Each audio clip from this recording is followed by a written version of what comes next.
ఆ దేవుడి దగ్గరికి వెళ్ళాలంటే ఈ లోకంలో మనం చేయవలసిన పని అంటే హృదయ శుద్ధి కలిగి ఉండాలి. హృదయ శుద్ధి లేకుండా దేవుణ్ణి చూడలేము, దేవుడి దర్శనాన్ని చూడలేము, దేవుడి స్వరాన్ని ఇవ్వలేము, ఆ దేవుడి రాకడి కొరకు మనం సిద్ధపడలేము, దేవుడి రాజ్యంలో మనము ఉండలేము. మనం ఉండవలసింది, మనం చేయవలసింది ఏంటంటే హృదయ శుద్ధి కలిగి ఉండాలి. హల్లెలూయా. ఈనాడు ఎంతమందికి హృదయ శుద్ధి ఉంది చెప్పండి? ఎంతమంది హృదయ శుద్ధి కలిగి ఉన్నారు? దేవుడితో ఉండాలని మనం అందరూ ఆశపడుతున్నాం, దేవుడి దగ్గరికి వెళ్ళాలని ఆశపడుతున్నాం, ఎంతో భక్తి చేస్తున్నాం, దేవుడి దగ్గరికి వస్తున్నాం, మరి అన్ని చేస్తున్నాం.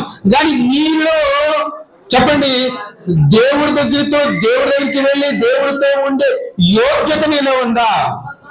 చెప్పండి. దేవుడి రాజ్యానికి వెళ్ళే యోగ్యత నీలో ఉందా? దేవుడు మీకోసం ఒక స్థలాన్ని సిద్ధపరిచాడు. ఆ స్థలంలో నివాసం ఉండటానికి తగిన పరిశుద్ధత, పవిత్రత, యోగ్యత